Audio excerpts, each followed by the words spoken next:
Problem number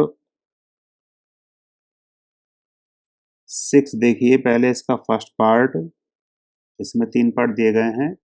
name the type of quadrilateral formed if any by the following points and give reasons for your answer.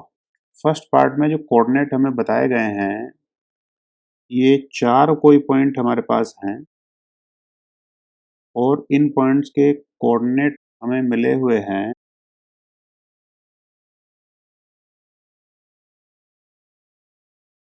ऐसे।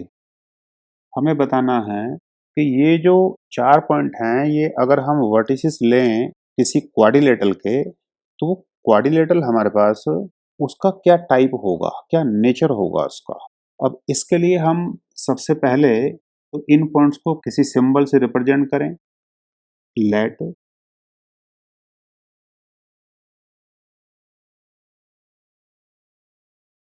Coordinates of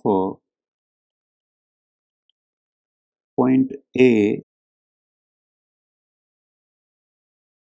हमने मान लिया -1, 2, और ऐसे ही हमने point B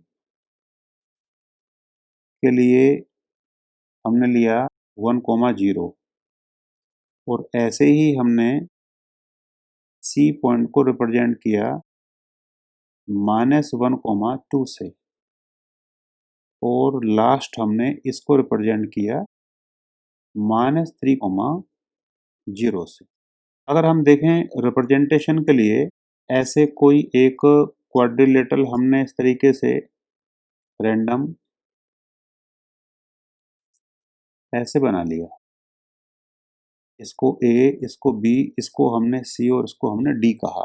अब क्वाड्रिलेटरल का नेचर अगर हमें पता करना है, तो पीछे भी ऐसे क्वेश्चंस हम लोगों ने डिस्कस किए हैं। तो सबसे पहले तो हमें इसकी चारों साइड्स को कैलकुलेट करके देखना चाहिए, और इसके डायगोनल्स मींस एसी और बीडी को भी कैलकुलेट करके देखना चाहिए। तो हम प्रोसीड करते हैं। सबसे पहले हम ए बी कैलकुलेट करेंगे, और ए बी डिस्टेंस कैलकुलेट करने के लिए डिस्टेंस फॉर्मूला ही हम लोग लगा रहे हैं। बी के कोऑर्डिनेट से ए के कोऑर्डिनेट रेस्पेक्टिवली सब्ट्रैक्ट करके लिखेंगे।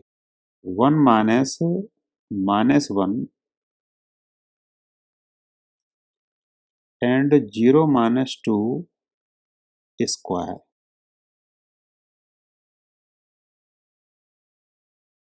फर्स्ट वैल्यू तो ब्रैकेट में अंदर 2 हो गई, 2 का स्क्वायर 4, और ये भी 4। ये वैल्यू हमारे पास आएगी 2√2। अब हम बी सी कैलकुलेट करें। -1 -1 square and 2 - 0 square. First value तो हमारे पास होगी -2, उसका स्क्वायर होगा 4, और ये वैल्यू भी 4 है, तो ये वैल्यू आएगी 2√2। अब सी डी डिस्टेंस हम देखें, -3 -1, और इसमें 0 - 2 का स्क्वायर लें। अंदर ब्रैकेट में जो वैल्यू आएगी, ये लास्ट वाली वैल्यू माइनस माइनस प्लस हो जाएगी। -3 + 1 मीन्स -2, और -2 का स्क्वायर 4 होगा। ये लास्ट वैल्यू भी 4 आएगी, और ये वैल्यू होगी 2√2। अब हमें डिस्टेंस AD और कैलकुलेट करनी है। तो डिस्टेंस AD अगर हमें कैलकुलेट करनी है, तो उसका वैल्यू आएगा -3 -1 एंड 0 -2।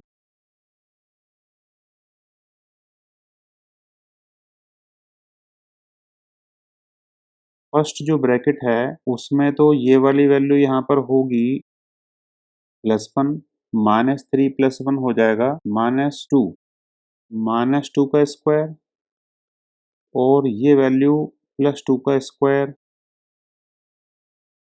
ये भी 4, ये भी 4, तो ये वैल्यू आएगी 2√2। अब हमें दिखाई दे रहा है ए बी बी सी और सी डी और डी ए या ए डी, ये चार साइड तो सेम हो गई, लेकिन इससे भी केवल ये कंफर्म होता है कि ये एक क्वाड्रिलेटरल या तो स्क्वायर होगा और या फिर रोम्बस होगा। अभी इसके डायगोनल और निकालें तो एग्जैक्ट सिचुएशन कंफर्म होगी। नाउ जो डिस्टेंस ए सी आएगा -1 माइनस -1,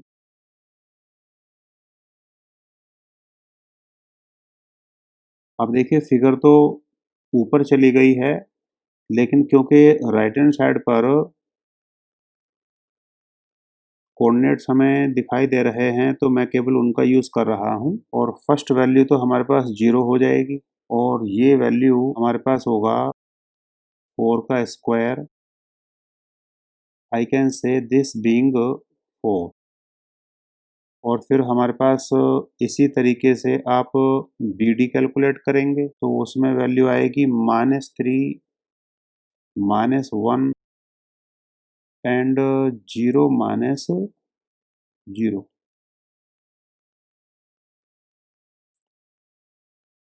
ये वैल्यू फर्स्ट ब्रैकेट -4 हुआ, -4 का स्क्वायर आप करेंगे 16 होगा, ये 0 होगा, 16 + 0 16, तो ये वैल्यू आएगी 4।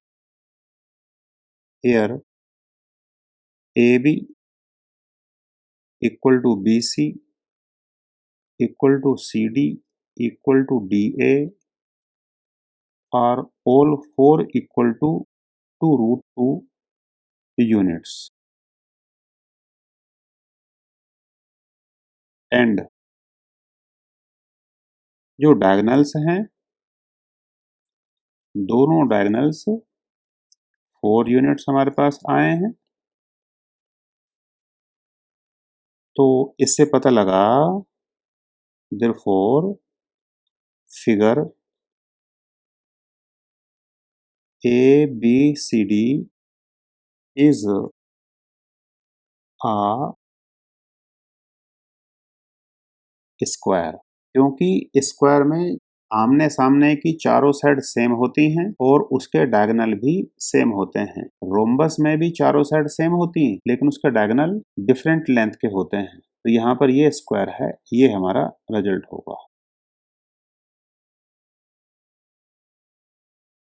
अब क्वेश्चन का सेकंड पार्ट देखिए।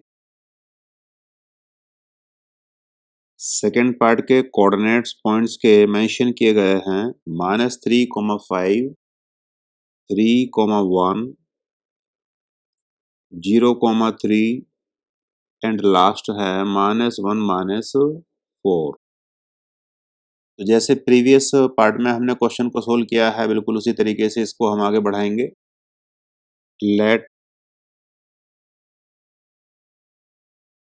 Given coordinates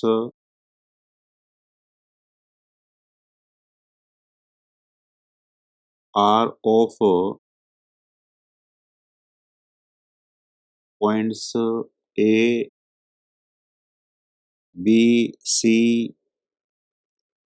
and D respectively. इन चारों पॉइंट्स के हमने नाम मान लिए। तो पीछे भी हमने यही किया था। अगर हम इसका पता करना चाहते हैं कि ये क्वाड्रिलेटरल कौन सा होगा, इसके लिए हम कुछ इस तरीके से एक रिप्रेजेंटेटिव फिगर इमेजिन करें कि सपोज कीजिए ये ऐसे कोई भी हमने एक आर्बिट्रेरी क्वाड्रिलेटरल मान लिया, ये ए, ये बी, ये सी और ये फिर डी। तो यहाँ पर हम इस क्वाड्रिलेटरल की जो चारों की चारों साइड है, इनको इवेल्युएट करेंगे। बेसिक तो उससे हमें पता लग जाता है कि कौन सा ये क्वाड्रिलेटरल है, लेकिन कंफर्मेशन के लिए फिर इसके हमें डायगोनल भी कैलकुलेट करने पड़ते हैं। हियर ए बी आएगा 3 -3 एंड 1 -5, इन दोनों का स्क्वायर। तो ये फर्स्ट वैल्यू तो हमारे पास होगी 36 और ये वैल्यू हमारे पास होगी 16। Now this is √52 or we can say 2 times √13। BC यहाँ कैलकुलेट होगा डिस्टेंस फॉर्मूले से। 0 माइनस 3, 3 माइनस 1 इनके स्क्वायर और वैल्यू यहाँ पर आएगी 9 plus 4 equal to √13। In the similar manner CD आएगा -1 माइनस 0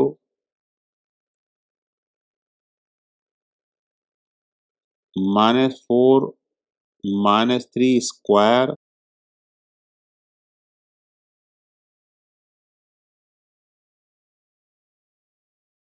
फर्स्ट वैल्यू 1 है और लास्ट वैल्यू -7 का स्क्वायर 49 होगा।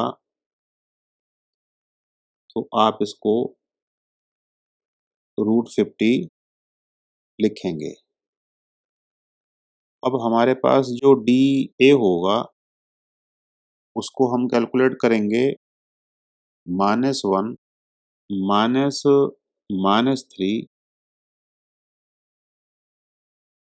और -4 -5।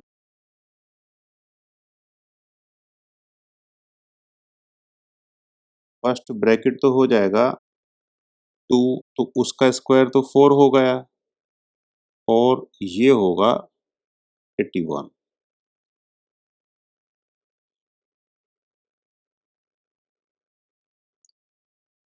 ये वैल्यू यहाँ पर आएगी √85। Here AB is not equal to BC is not equal to CD is not equal to DA। तो जब चार साइड सेम नहीं है तो डेफिनेटली इससे हमें पता लगता है कि ना तो ये कोई स्क्वायर होगा, ना कोई रोम्बस होगा और ना ही ये कोई रेक्टेंगल होगा।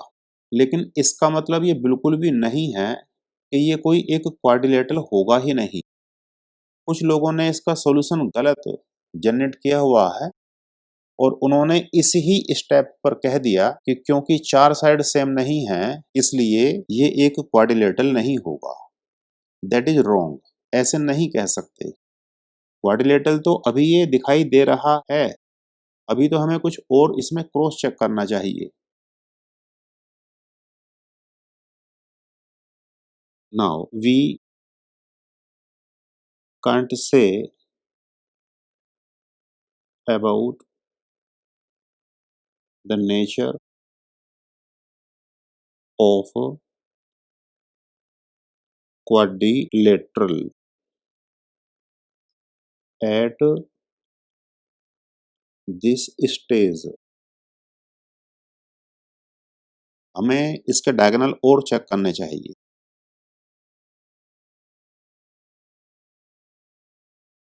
नाउ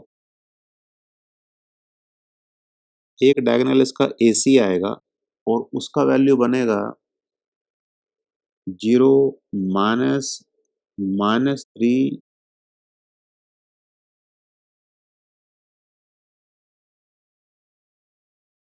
3 माइनस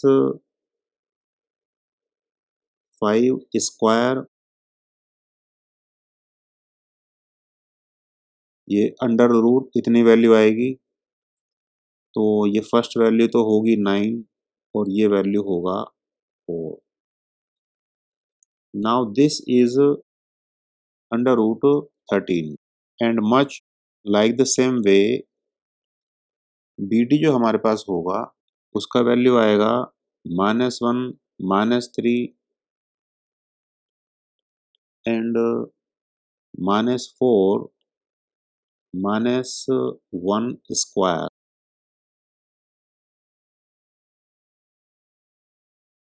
इसका वैल्यू होगा 16 and 25. Now this value is root 41. Again अगर हम देखें तो AC और BD भी सेम नहीं है। तो अगर ABCD एक क्वाड्रिलेटरल बनाते हैं तो उसकी चारों साइड सेम नहीं है और उसके डायगोनल भी सेम नहीं है। लेकिन अभी भी हम ये आइडिया हमें नहीं मिल रहा है कि ये क्वाड्रिलेटरल है भी या फिर नहीं है। अभी तो हमने मानकर चल रहे हैं कि ये क्वाड्रिलेटरल है। नाउ नोटिस दैट जो हमारे पास डिस्टेंस आई थी AB मीन्स इस का जो साइड हमने AB लिया था उसका वैल्यू तो आया था 2 टाइम्स रूट 13 यूनिट और जो BC हमारे पास आया था वो हमारे पास था अंडर रूट 13। लेकिन जो यहाँ AC आया है इसकी वैल्यू आ रही है अंडर रूट 13। आप यहाँ इन दो लास्ट वैल्यूज को अगर ऐड करें तो ये AB के इक्वल आ जाएगा। AC प्लस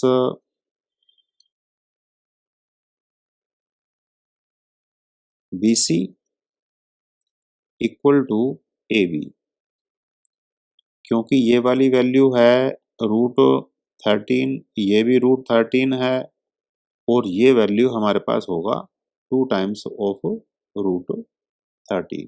पिछले लेक्चर में सारी बातें मैंने आपको ये डिस्कस की थी। अब तो ये प्रॉब्लम डिस्कशन चल रहा है एक्सरसाइज 7.1 का।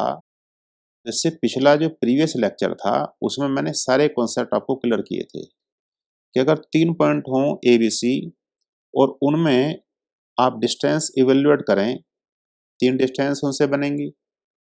जो 2 छोटी हों, यहाँ पर छोटी कौन है? एक रूट 13 है और एक रूट 13 है। उनका सम अगर एक किसी बड़ी जो डिस्टेंस हो उसके इक्वल आ जाए, जो कि यहाँ आ रहा है, तो ABC will form a straight line और I can say ABC collinear होंगे, वो किसी स्ट्रेट लाइन में लाई करेंगे, ना कि वो एक ट्रायंगल बनाएंगे। तो यहाँ से हमें पता लगता है इस रिलेशन से दिस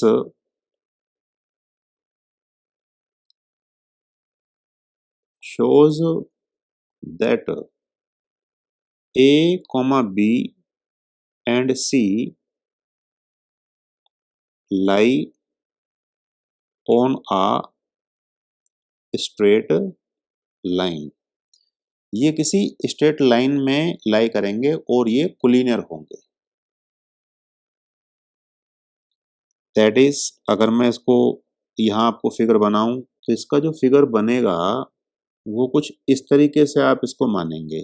जो ए बी डिस्टेंस है वो सबसे बड़ी आपको दिखानी है, ये ए है, ये बी है और मीनवाइल कहीं भी कोई पॉइंट आपने ये इस तरीके से सी दिखाया तो ये डिस्टेंस ए सी जो हमारे पास आई है कैलकुलेट करके ये रूट 13 यूनिट इतनी आ रही है और जो बी सी डिस्टेंस है वो कैलकुलेट करने के बाद रूट 13 इतनी आई है और ये होल फुल वैल्यू ये 2 रूट 13 आ रही है ए बी। तो इसका मतलब ए बी सी कोलिनियर होंगे और पॉइंट सी इनफैक्ट यहाँ पर लाइन ए बी का मिड पॉइंट होगा। अब ये फिगर अगर हम फर्स्ट फिगर से मैच कराएं तो वहां पर वो हमारी एक अजम्पशन है कि अगर वो क्वाड्रिलेटरल होगा तो उस तरीके से हमने उसको ऐसे कैलकुलेट किया। लेकिन फैक्ट यह है कि ए बी सी तो एक स्ट्रेट लाइन पर लाई कर जाएंगे और जो फोर्थ पॉइंट होगा डी वो कहीं दूसरी जगह होगा। Therefore out of given 4 points 3 are collinear and hence they can not form a quadrilateral. तो ये क्वाड्रिलेटरल ही नहीं बनाएंगे तो उसका आगे नेचर कैलकुलेट करने का तो कोई फॉर मीनिंग है ही नहीं। तो दैट्स वाई ये हमारा फाइनल रिजल्ट होगा कि कोई क्वाड्रिलेटरल इनसे नहीं बनेगा। अब इसका थर्ड पार्ट देखिए, यहाँ पॉइंट दिए गए हैं 4,5, 7,6, 4,3 एंड 1,2।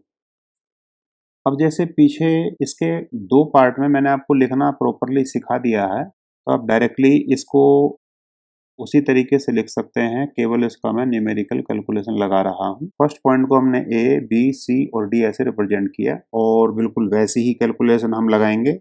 फिगर भी यहाँ बनाने की ज़रूरत नहीं है क्योंकि फर्स्ट पार्ट में जैसे बताया गया बिल्कुल उसी तरीके से आप इसको यूज़ करना होगा। तो आप डिस्टेंस ए बी कैलकुलेट करेंगे, 7 माइनस 4,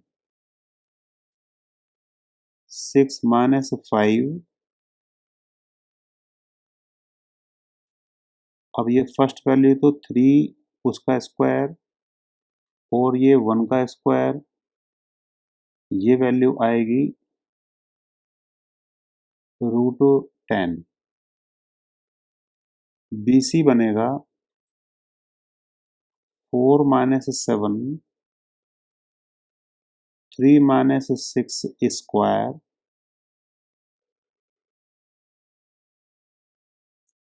-3 स्क्वायर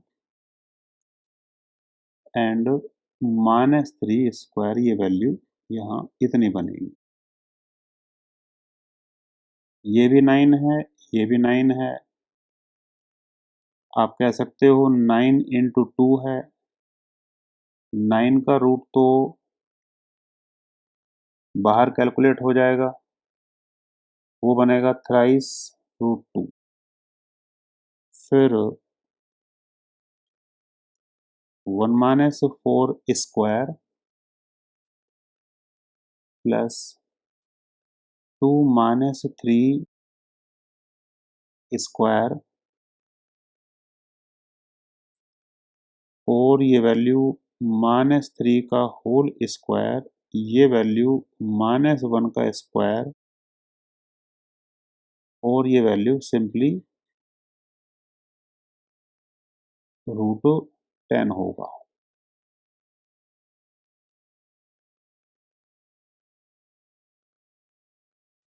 अब आप डिस्टेंस डी ए कैलकुलेट करेंगे और उसमें आएगा 1 minus 4 square plus 2 minus 5 square, ये वैल्यू आएगी -3 स्क्वायर, -3 स्क्वायर,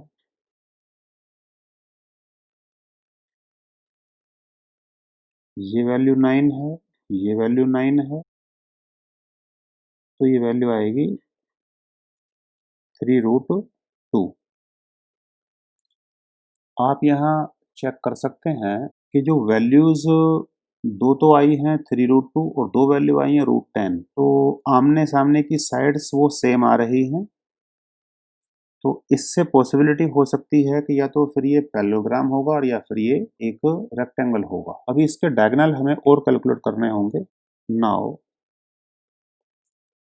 AC आएगा 4 minus 4 square, 3 minus 5 square,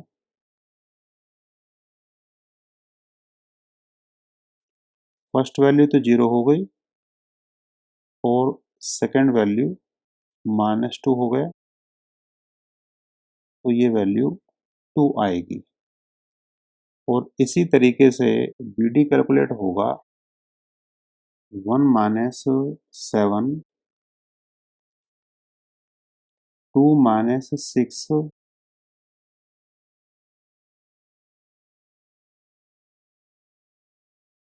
-6 whole square -4 whole square, ये फर्स्ट वैल्यू 36 है और ये वैल्यू 16 है, ये वैल्यू √52 होगा। नाउ एक बार इन सारी वैल्यूज़ को हम देखते हैं कि ये हमारे पास क्या आया।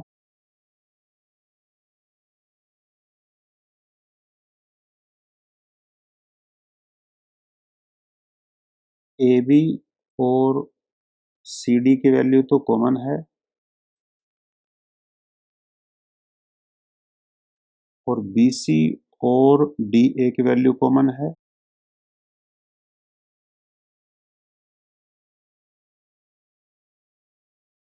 ये वैल्यू √10 है और ये वैल्यू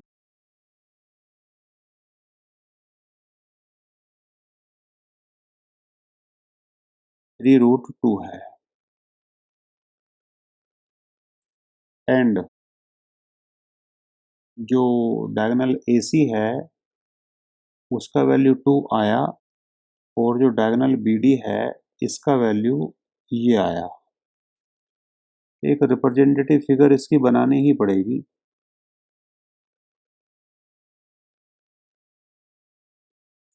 ये A, ये B, ये C और ये D।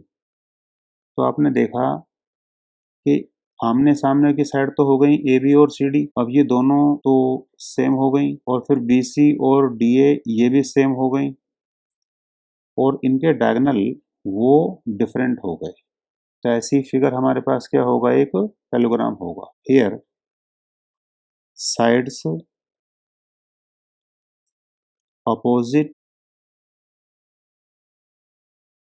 to each other are same but diagonals are not equal. Thus, given quadrilateral is a